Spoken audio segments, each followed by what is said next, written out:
اسرائیل کی security forces اب drones کا اٹیک کرنے کی کوشش کر رہی ہے. اس حوالے سے اسرائیل کی سیکورٹی فورسز یعنی آئی ڈی ایف نے ڈرونز پریپیئر کرنا شروع کر دیے ہیں. بہت سارے ڈرونز لا کر ان کی ڈرلز بھی کرنا شروع کر دی ہیں, اور یہ ایک نیا پلان بنایا جا رہا ہے تاکہ ویسٹ بینک کے اوپر, غزہ کی پٹی پر, جنین کے علاقوں پر, نیبولس کے علاقوں پر اب بجائے فوج یا ٹینک یا ہیلی کاپٹروں کی مدد سے حملے کرنے کے اب اسرائیل ڈرونز کا استعمال کرے گا. اس حوالے سے جو ان کے کمانڈرز ہیں انہوں نے مختلف یونٹ ترتیب دے دی ہیں, اور ان کا مقصد صرف یہ ہے کہ فلسطینیوں کو, حماس کو, حزب اللہ کو, ان سب کو تھریٹ کرنا ہے.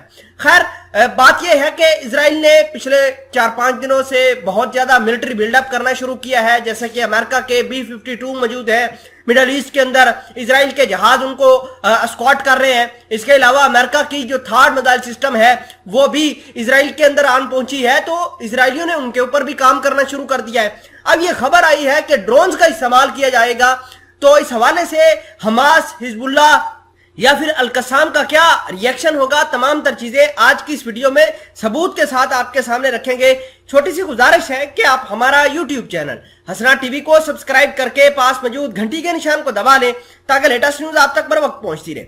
آئی D F preparing to use arm drones in West Bank operations, یہ خبر ہے بیسیکلی, اور اس خبر کے اندر اگر آپ ڈیٹیل کے اندر دیکھیں تو یہ خبر کہتی ہے کہ اسرائیل نے یونٹ سب ترتیب دینا شروع کر دی ہیں کہ کون سا یونٹ کون سے علاقوں پر ڈرون اٹیک کرے گا.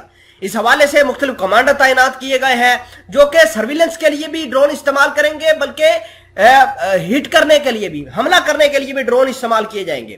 خبر یہ بھی ہے کہ اسرائیل نے بہت سارے ہتھیاروں کا جو ہے وہ جمگٹھا اکٹھا کیا ہے اپنے علاقوں میں. امریکہ کا تھارڈ میزائل سسٹم وہاں پر آ گیا ہے. امریکہ نے خفیہ طریقوں سے ان کو سپورٹ بھی کرنا شروع کر دیا ہے.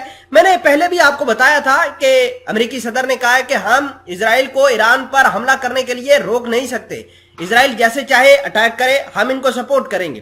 دوسرے نمبر پر حماس, حزب اللہ اور القسام کی گروپ جو ہے انہوں نے آپس میں جمگٹھا بنایا ہے اور ویسٹ بینک کے اوپر ہتھیاروں کی ترسیل بھی بڑھائی ہے.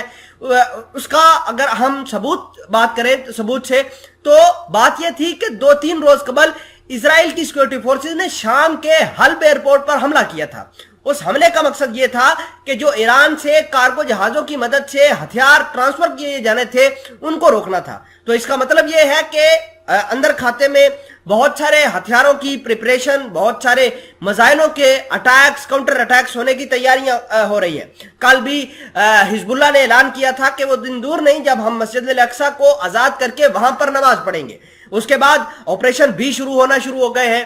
اب سوال یہ پیدا ہوتا ہے کہ اسرائیل یہ تمام تر کام ڈرونز کی مدد سے کیوں کر رہا ہے؟ ہیلی کاپٹر سے بھی تو کر سکتا ہے, ایئر فورس کی مدد سے بھی کر سکتا ہے.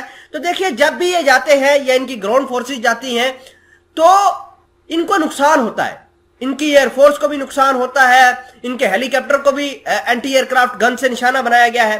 تو اب اسرائیلیوں نے کہا ہے چلو اگر نقصان ہو تو ہمارا ایک ڈرون ہی جائے گا, اگر اس کو نقصان ہو بھی جائے تو کوئی مسئلہ نہیں. لہٰذا انہوں نے ڈرون اس وجہ سے استعمال کرنے کا اعلان کیا ہے تاکہ ان کا جو نقصان ہے وہ کم سے کم ہو.